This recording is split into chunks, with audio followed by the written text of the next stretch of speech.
제가 날마다 쓰고 있는 이 단어는 약 2만 6천 단어를 평생에 쓰고 있다고 합니다. 그 중에 가장 듣고 싶은 단어가 있는데 뭐 여러 가지가 있겠죠. 대표하는 언어는 감사합니다 라고 하는 언어라고 합니다. 유대인의 격언 가운데 보면은 아이를 이제 이 글자 가르치면서 또 말을 가르치면서 감사합니다 라고 하는 말이 혀에 익숙해질 때까지는 다른 단어를 가르치지 말라, 그런 격언이 있다고 합니다. 그만큼 감사라고 하는 것은 매우 중요하다라는 말씀이 되겠습니다. 그러므로 우리 언어를 만드신 하나님께서는 우리에게 택하신 특별히 백성들에게 강조한 것은 감사하라, 하나님께 감사하라, 이렇게 명령을 하고 계십니다. 그 명령을 우리가 듣고 표현하는 방법은 바로 오늘 같은 이 감사절 예배가 되겠습니다. 그래서 우리는 오늘 낮에도 저녁에도 이 하나님께 감사하는 예배와 또 찬양으로 드려지는 예배를 온 성도가, 그것도 어린 유치부에서부터 노년부까지 드리고 있습니다. 금년도 추수감사절은 이 하박국을 통해서 주시는 하박국의 감사를 통하여서 은혜를 나누겠는데, 특별히 우리가 감사의 차원이 있다는 것을 알아야 되겠고, 동시에 이 감사를 가로막는 방해물도 있다는 것을 알아야 되겠기에 두 가지 말씀을 드리려고 합니다. 먼저 이 감사는 차원이 있다는 것입니다. 우리의 신앙도 단계가 있잖아요. 아주 초보, 유치원과 같은 신앙이 있다가 대학생 같은 믿음이, 그러다가 또 장년 같은 성숙한 믿음이, 이렇게 단계를 거쳐서 우리 믿음이 자라나지 않습니까? 우리 육체도 마찬가지지 않습니까? 감사도 마찬가지입니다. 우리가 일단은 감사한 마음을 갖고 있다는 자체가 참 은혜입니다. 감사하다고 말할 수 있는 것이 참 그 축복이잖아요. 감사를 표현하는 것 그 자체는 참으로 하나님의 은혜요 축복입니다. 자, 그런데요, 감사 차원이 있습니다. 1차원, 1단계죠. 조건부 감사가 있습니다. 조건부 감사, 유치원과 같은 감사예요. 초보적인 감사입니다. 1단계 감사입니다. 이 초보적인 조건부 감사가 뭘까요? 어떤 일이 잘 되면 감사하겠습니다, 그런 거죠. 그렇습니다. 오늘 이 자리에 계신 여러분들도 하나님께 어떤 일이 잘 되면 제가 감사하겠습니다, 그렇게 하겠습니다 라고 하는 조건부 감사할 때 있습니다. 1차원 감사입니다. 어떤 유대인이 두 사람이 이렇게 항해하다가 그만 난파를 당했습니다. 망망다해서 난파를 당해가지고 구명보트에 간신히 몸을 싣고 이제 가야 되는데 뭐 섬이 안 보이지, 육지가 보이지 않습니다. 그 중에 한 유대인이 하나님께 기도했어요. 하나님, 저를 여기서 무사히 인도해 주시면 한다면 제 재산 절반을 하나님께 드릴게요. 간절히 기도하는데도 응답이 없습니다. 풍랑만 더 거셀 뿐이었습니다. 다시 기도했습니다. 하나님, 저를 여기서 구해 주시고 섬으로 잘 인도해 주신다면 제가 3분의 1을 드릴게요. 그래도 하나님은 응답 안 주셔요. 섬이 안 보입니다. 풍랑이 더 거셉니다. 이제 밤이 곧 올 것 같습니다. 세 번째로 막 더 세게 기도했습니다. 하나님 아버지, 저 생명만 살려주신다면 제 재산을 다 드리겠습니다. 그때 했습니다. 옆에 있는 친구가 여보게 그만 기도해. 지금 저기 육지가 보이네. 그랬더니 이 기도했던 유대인이, 하나님, 방금 전에 기도했던 건 다 취소입니다. 우리가 해결되면 사실상 이렇게 돼요. 해결되면. 조건부 감사는 사실상 초보적인 단계라서 금방 잊어버립니다. 망각의 은사가 있어요. 여러분, 하나님께서 여러분에게 주신 은혜가 많이 금년에 계셨는데 아마 다 잊어버린 감사거리 많을 겁니다. 두 번째가 이게 2차원 감사인데, 두 번째 단계 감사, 좀 더 나은 감사죠. 1차원보다는. 이게 무슨 감사입니까? 배은 망덕하지 않는 감사입니다. 그러니까 받은 은혜에 대해서 보답하는 감사죠. 받은 은혜에 대해서 보답하는 감사. 우리가 하나님 아버지는 이제 좀 이따 말씀드리고, 자녀들이 부모님의 은혜를 많이 받잖아요. 아니, 무상으로 부모님 은혜를 받은 거예요. 뭐 잘한 것도 없는데 부모님이 무조건적으로 이렇게 헌신적인 은혜를 주시는 거예요. 그런데 이제 자녀들이 초보적인 감사 단계에 머무르는 경우가 많고 또는 2단계 감사 머무르는 게 많아요. 맞으면 마땅히 감사할 감사가 2단계거든요. 부모님께 마땅히 그 은혜를 감사해야 되잖아요.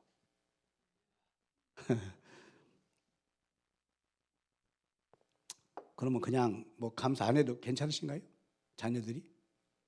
자녀들이 마땅히 부모님께 감사해야 맞은 줄 믿습니다.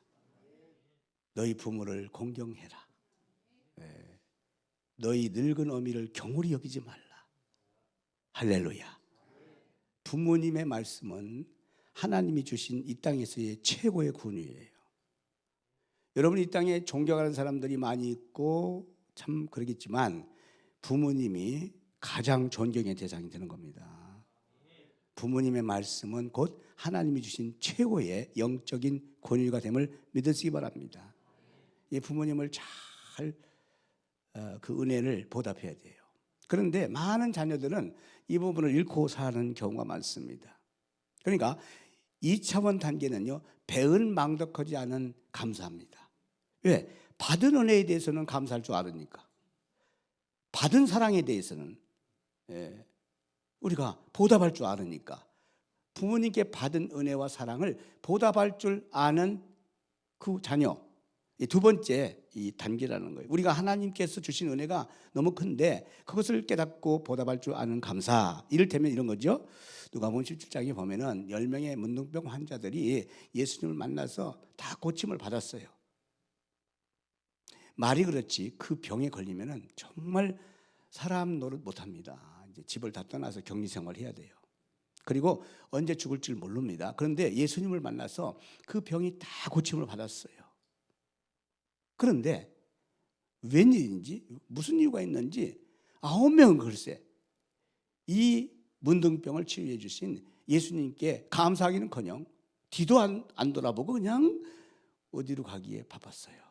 그런데 한 사람이 돌아와서 주님께 감사합니다.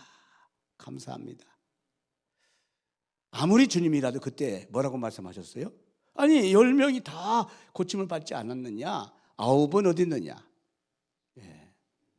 오늘 또 우리 주님께서는 우리를 향해서 9은 어디 있니? 왜 한 사람만 와서 감사하느냐? 감사에 대해서 굉장히 주님께서 강조하고 있음을 믿으시기 바랍니다. 마땅히 감사할 걸 감사하지 못하는 배은망덕한 이런 일이 없기를 주의 이름으로 축복합니다. 세 번째가 이제 3차원 감사잖아요. 이 감사야말로 하나님께서 기뻐하시고 하나님이 찾으시는 감사가 되겠습니다. 비록 이루어진 것이 없어요. 주님이 내게 금년 한 해 동안 보니까 응답하신 것도 없어요. 은혜 주신 것도 없는 것 같습니다. 오히려 환난이 더 심했습니다. 실패가 많았습니다. 육신의 건강도 약했습니다. 얻은 것이 아무것도 없습니다. 그런데 그럼에도 불구하고 그리 아니하셨을지라도 불구하고 감사하는 감사. 이게 하박국의 감사 3차원의 감사가 되는 줄 믿습니다. 즉 조건과 이유가 없는 감사죠. 여러분 부모님들 가운데 보면은 자녀들에게 해준 것이 없는 부모님들이 간혹 있을 수가 있어요. 오히려 자녀에게 폐가 되는 부모님도 있을 수 있어요. 그런데 심히 들은 자녀는, 성숙한 자녀는 부모님 자체 있는 것만도 감사해서, 그 은혜가 감사해서, 낳아준 것만도 감사해서, 할렐루야. 부모님을 원망하지 않고 부모님을 비난하지 않고 오히려 부모님을 높여드리고 부모님께 감사하는 3차원 감사 아니겠어요? 내게 주님이 해주신 것이 없어요. 응답해 주신 것이 없어요. 보니까 다 실패하고 낙심할 것밖에 없어요. 조건이 이유가 없어요. 그럼에도 불구하고 하박국이 고백하는 이 감사가 바로 하나님께서 찾으시는 감사가 됨을 믿으시기 바랍니다. 자, 오늘 다시 한번 본문 17절로 18절 말씀을 우리 다 함께 고백적으로 한번 읽어보겠습니다. 시작.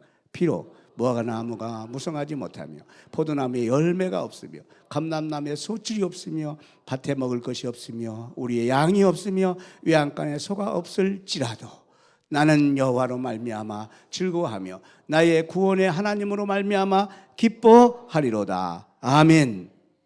하박국이 3차원 감사, 아무것도 없지만 할 수 있었던 비결이 있어요. 오늘 본문 말씀하고 있잖아요. 나는 하나님 때문에, 하나님으로 인해서, 하나님으로 말미암아서 감사하리로다, 기뻐하리로다. 아까 3차원 감사 말씀드렸지요. 부모님이 내게 해준 것이 아무것도 없어요. 이런 집안에 태어나느니 차라리 이렇게 할 수 있는 부모님의 배경을 가지고 있는 자녀들도 있어요. 그냥 날마다 소리나 먹고 그냥 패기나 하고 욕이나 하고 이런 아버지를 둔 자녀들도 있을 수가 있어요. 그런데 깨닫고 보니까, 자라나서 보니까, 성숙해서 보니까 그런 부모님이라도 부모님이 계셨기 때문에 은혜였구나.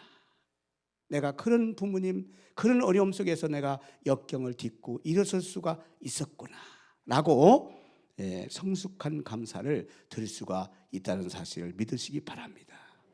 여러분, 아무리 악한 부모라도 자식이 잘 되기를 원하고 있어요. 아무리 악한 부모라도 자식에게 좋은 것을 줄 알고 있어요. 하물며 하늘에 계신 너의 천부께서 너에게 좋은 걸 주시지 않겠느냐. 여러분, 혹시 금년을 돌이켜볼 때 너무나 힘들었습니까? 병들었습니까? 가난했습니까? 일이 안 됐습니까? 하나님은 여러분이 그럼에도 불구하고 잘 되기를 원하시는 하나님임을 믿으시기 바랍니다. 이것이 기독교적 감사예요. 신앙으로 인해서 깨달은 감사예요. 자, 욥은 하루아침에 모든 걸 다 잃었습니다. 심지어 이런 상황 가운데 곁에 있었던 부인이 저주하고 집을 나가고 말았습니다. 욥기서 1장 20절에 욥은 이렇게 고백을 합니다. 욥이 일어나 겉옷을 찢고 머리털을 밀고 땅에 엎드려 예배하면서 이렇게 얘기해요. 이렇게 고백해. 21절 이르되 내가 모태에서 알몸으로 나왔은즉 또한 알몸이 그리로 돌아갈지라. 주신 이도 여호와시오 거두신 이도 여호와시니 여호와의 이름이 찬송을 받을지니라 하고 이 모든 일에 욥이 범죄치 아니하고 하나님을 향하여 원망하지 아니하니라. 여기서 욥은 2장에 가서 더 이렇게 고백해요. 욥기서 2장 9절에 보니까 그의 아내가 그에게 이르되 당신이 그래도 자기의 온전함을 굳게 지키겠느냐 하나님을 욕하고 죽어라. 같이 이 고난을 극복해야 된 그 아내가 말이죠. 그래도 끝까지 하나님 믿을래? 하나님 원망하지 않을래? 하나님을 욕하고 죽어라. 이렇게 하고는요 10절에 그가 이르되 그대의 말이 한 어리석은 여자 말 같다. 우리가 하나님께 복을 받았은즉 화도 받지 아니하겠느냐 하고 이 모든 일에 욥이 입술로 범죄하지 아니하니라. 아멘. 욥의 아내는 그렇게 저주하고 비난하고 집을 나가버렸어요. 그런데 욥은 뭐라고 얘기합니까? 끝까지 하나님을 원망하거나 저주하지 않고 복도 주님이 주셨는데 지금 당하는 이 곤란도 주님이 주신 것이 아니겠느냐. 그 곤란과 환난 가운데 욥은 깨닫고 욥기서 23장 10절 이 환난 이 연단에서 이 가는 길을 주님이 나의 가는 길을 주님이 아신다.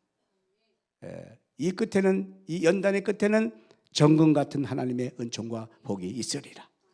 여러분 이게 우리 크리스천의 감사의 고백이 되는 줄로 믿습니다. 지금 그렇게 아니 해주셨을지라도 지금 된 일이 없을지라도 지금 가난하고 힘들지라도 지금 고통 중에 있을지라도 하나님은 계속 그렇게 인도하시는 하나님이 아니라는 사실을 믿으시기를 바랍니다. 자, 그런데 이런 3차원의 감사를 이 감사로 우리가 승리해야 되는데 이 감사를 방해하는 것이 있어요. 첫째가 뭐냐면 욕심이라는 문제죠.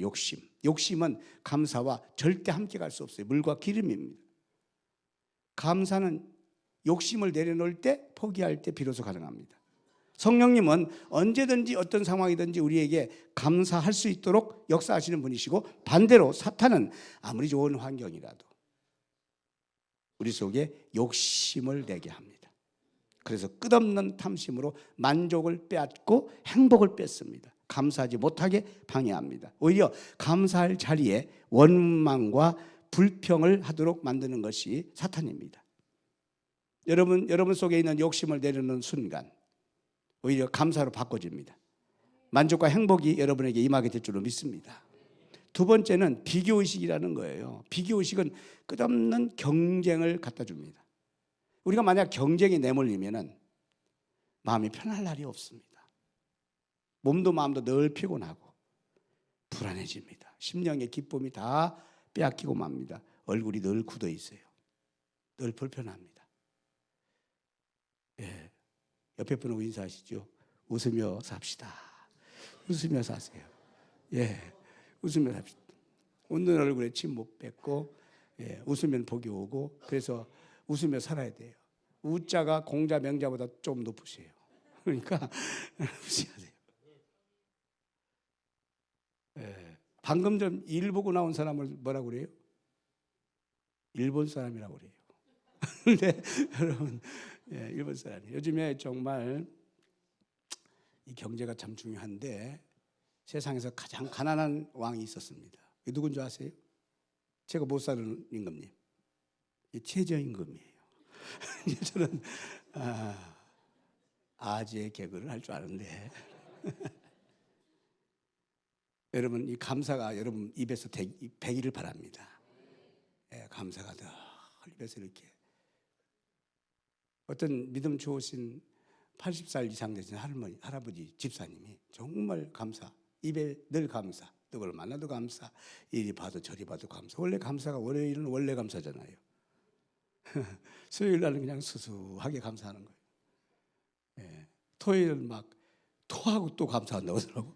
그런 말이 있어요. 근데 이 할아버지가 늘 감사야. 감사. 그러니까 듣기 싫은 사람도 있습니다.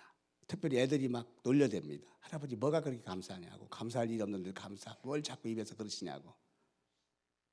근데 어느 날 애들이 놀고 있는데 할아버지가 읍내 갔다 오시다가 이렇게 돼지고기를 사가지고 이렇게 담아 오시는데 글쎄 동네 지나다니던 그 있잖아요. 그것들. 제가 욕은 못 얻었네. 근데 그 욕은 아니에요. 왜냐하면 개 조금 작은 것들 있잖아요. 이것들이 그냥 줄 따르더니 갑자기 탁 쳐가지고 도망갔습니다. 애들이 깜짝 놀랐어요. 아유 어쩌나. 할아버지 저때 어떻게 할라. 그래도 할아버지는 또 감사합니다. 그렇게 하시는 거죠. 그러니까 아이들이 너무 놀래가지고 할아버지 방금 전에 저 개 욕을 안 겠습니다. 제가. 애들은 욕했을지 몰라. 이렇게 애들이 욕을 추상해서 하고 있습니다. 개새끼들이 말이야.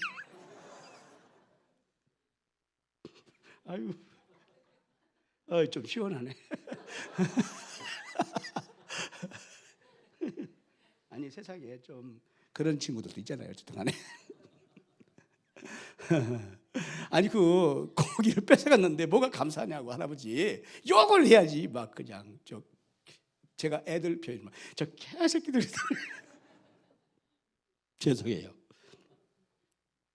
근데 할아버지가 하시는 말씀이 그래 그런데 말이야 저 개가 말이지 이건 뺏어갔어도 내 입맛은 절대 못 뺏어가. 아니 뭐 고기야 또 사면 되지. 여러분 고기야 또 사면 되지. 정말 중요한 것이 무엇인가를 늘 알아야 돼요. 우리가 여기 비교하고 경쟁하면 평생 행복하지 않습니다. 만족이 없어요. 감사 있을 수가 없잖아요. 금메달 리스트들이 올림픽에 딱 쓸 때 얼마나 감격스러운 순간입니까? 은메달도 마찬가지고. 그런데요 사실상 최고로 감격하고 최고 좋아하는 메달리스트는요 동메달입니다. 걔들은요 막 이렇게 막 난리를 칩니다. 3등은 1, 2등은 그냥 뭐 이러고 오르는데 막 3등은 막 좋아가지고 난리 쳐요. 왜 그런 줄 아세요? 3등 된 것만도 너무 감사한 거야. 3등 될 줄 몰랐어요. 너무 잘하니까 선수들이. 여러분 오늘 저녁에 경연대회가 아니라는 걸 꼭 기억하세요. 근데 왜 경연대회라고 붙였었느냐? 이게 말이지 또 경연대회가 아니면은 그냥 전향하다가 나와요. 그냥 또. 그냥 전향하다가. 아니 만왕의 왕 되신 만주에 계신 하나님 아버지께 추수감사절 이 경배와 축제 찬양과 율동 드리는데 막 그냥 하다가 아니 좀 연습도 하고 막 이렇게 하고 나오면 얼마나 좋아요. 아멘 좀 하세요. 제가 아까 말씀드렸죠. 혹시 연습 안 하는 분들은 오늘 하세요. 그리고 오늘 안 되면 그냥 나와요. 아니 말하자면 각 기관별로 연습을 안 하는 분들도 계실 수 있어요. 너무 바쁘게 살다 보니까 연습 안 했더라도 아이고 연습도 안 했는데 내가 어떻게 가느냐고 이러지 말고 그냥 오세요. 할렐루야. 왜냐? 와서 응원하고 같이 참여하는 데가 의미가 있는 거예요. 경연이 아니에요. 경쟁이 아니에요. 물론 거룩한 경연이 약간 있지만 여러분 그러나 주님을 기쁘시게 하는 자리가 되기를 바랍니다. 절대로 우리가 비교하고 경쟁하면 하나님께서 영광을 받으시지 아니하시고 우리 스스로가 만족과 행복을 느낄 수가 없다는 것을 기억하시고 여러분은 항상 만족하길 바랍니다. 세상에 가장 불행한 사람이 타인과 비교 경쟁할 때 그렇습니다. 행복과 감사의 분량은 이꼬릅니다. 행복 지수는 소유와 환경에 있는 게 아니라 감사하는 마음에 있는 줄로 믿습니다. 그러니까 여러분 절대로 비교하거나 타인들, 세상 사람들 경쟁 비교하지 말고 하나님의 은혜에 늘 만족하시기를 바랍니다. 끝으로 하나는 염려와 근심이에요. 염려는 참으로 이 무서운 바이러스입니다. 그러니까 이 무슨 뜻이냐면 염려가 여러분 마음속에 파고 들어오잖아요. 별로 중요하지 않은 일이에요. 말하자면 염려해도 쓸데없는 염려입니다. 그리고 염려해서 될 일 아니에요. 그리고 염려하면 할수록 염려만 커지는 염려예요. 그런데 그런 염려를 가지고 사는 거죠. 그 염려는 바이러스, 무서운 전염병과 같습니다. 아주 굉장히 강한 질병이 되는 것입니다. 왜냐하면 2차 세계대전 때 총을 맞아서 죽은 군인보다도 염려하다가 죽은 군인이 훨씬 더 많대요. 이게 어찌 된 겁니까? 염려하다가 다른 병에 걸리는 거죠. 여러분 오늘도 여러분 속에 있는 모든 염려와 근심 걱정은 어떻게 됩니까? 기도와 감사로 바꾸시기 바랍니다. 자, 빌립보서 4장 6절로 7절 말씀을 다 같이 읽겠습니다. 시작. 아무것도 염려하지 말고 다만 모든 일에 기도와 간구로 너희 구할 것을 감사함으로 하나님께 아뢰하라. 그리하면 모든 지각에 뛰어난 하나님의 평강이 그리스도 예수 안에서 너희 마음과 생각을 지키시리라. 아멘. 여러분 하박국의 감사가 필요합니다. 아무것도 얻은 것이 없지만 하나님으로 인하여 나는 만족하리라, 기뻐하리라, 감사하리라. 욕심도 비교식도 염려도 내려놓고 여러분 오늘 또 주님이 주시는 풍성한 은혜가 여러분의 심령에 가득하기를 주의 이름으로 축복합니다. 기도하겠습니다. 살아계신 하나님 아버지 감사합니다. 추수감사절을 맞이해서 한 해를 이끌어 주시고 우리에게 은혜 주신 하나님 아버지 감사합니다. 우리가 온 마음을 다해서 주님을 찬양하고 경배하며 감사하게 하여 주시옵시고 주님이 주시는 큰 은혜와 만족과 풍성한 하나님의 축복이 더 열려지도록 인도해 주시옵소서. 살아계신 예수 그리스도 이름으로 기도하옵나이다. 아멘. 성찬식을 추수감사절이기 때문에 하도록 하겠습니다. 우리 성찬 위원들께서는 앞으로 나와서 성찬보를 열어주시길 바랍니다.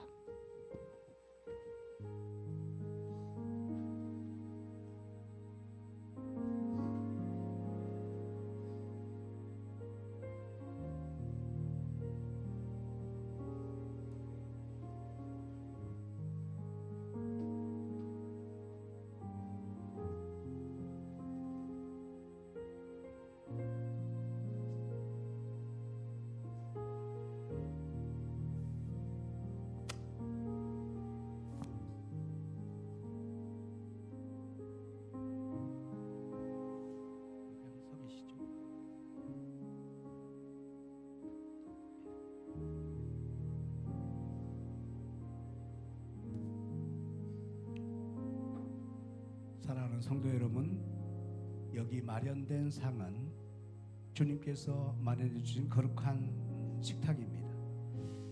주님께서 우리를 초청하시고 주님과 함께 하시기를 원하십니다. 거룩한 식탁에 여러분 경건한 마음으로 참여해 주시기를 바라겠습니다. 우리 229 229장 1절과 6절 여러분 찬송을 찾으셔서 229장 1절과 6절 찬송을 드리겠습니다.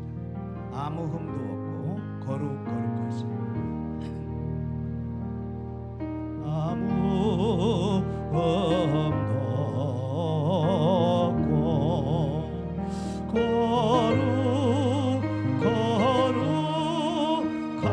거룩하신 하나님의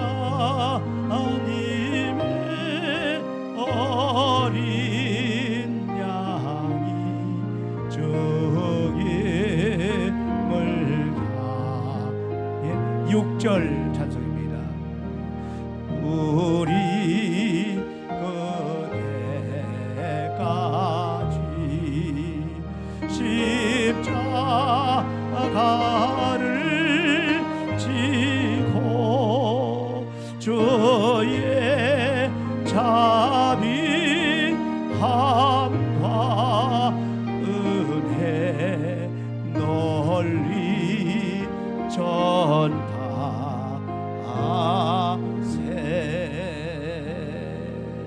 아멘.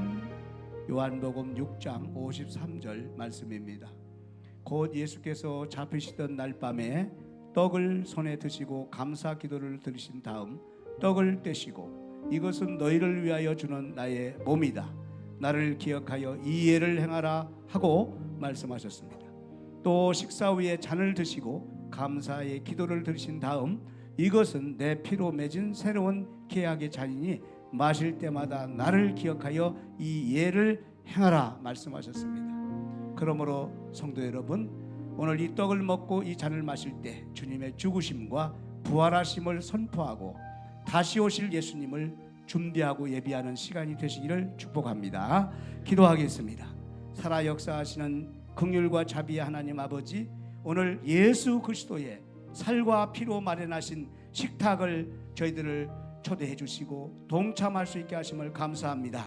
이 시간 주의 죽으심과 주의 부활하심을 선포하며 다시 오실 예수님을 맞이하는 심정으로 이 거룩한 식탁에 참여하기 원하오니 성령님 임재하여 주시옵소서. 길과 진리와 생명이 되시는 예수 그리스도 이름으로 간절히 기도하옵나이다. 아멘.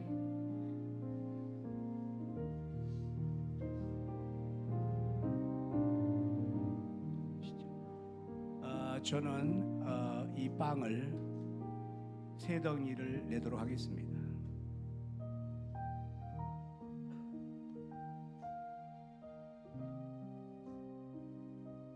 먼저 한 덩이 떡 이 빵을 기아와 전쟁 가운데 살고 있는 수많은 지구촌의 우리 지구촌 가족들이 있죠. 그리고 너무나 고통 가운데 있는 북한 우리의 동포들도 있습니다. 그들을 위해서 남겨두도록 하겠습니다. 이 한 빵은 이 자리에 참여하고 싶지만 나오지 못한 수많은 성도들이 있습니다. 여러 가지 어려운 상황에 있습니다. 질병 가운데 있습니다. 아픔 가운데 있습니다. 그리고 이 자리에 와야 되지만 아직도 구원의 기쁜 소식을 접하지 못한 우리 밖에 있는 하나님의 양들이 있습니다. 그 사람들을 위해서 남겨놓겠습니다. 이 작은 빵이 오늘 여기 있는 여러분과 제가 함께 나눌 주님의 몸입니다.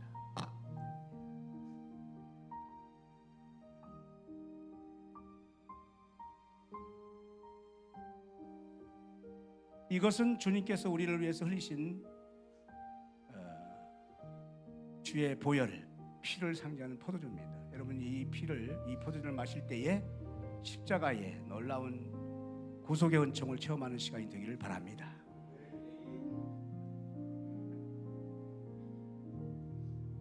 한 번 더 기도하겠습니다. 살아계신 아버지 하나님, 우리가 이 떡과 이 잔을 나눌 때 다시 한번 깊은 신앙의 고백을 가지고 참여하게 하여 주시옵소서. 예수님을 인격적으로 만나는 성령의 임재의 시간이 되게 하여 주시옵소서. 살아계신 우리 주 예수 그리스도 이름으로 기도하옵나이다. 아멘. 양쪽에 계신 분들이 오셔서 떡을 먼저 받으시고 양쪽에서 잔을 받고 중앙통으로 들어가셔서 자리에 앉으시면 되겠습니다.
우리 찬송가 220장 1절만 찬송하시도록 하겠습니다. 성찬이는 식탁불 닫아주시죠. 사랑하는 주님 앞에 220장 1절입니다.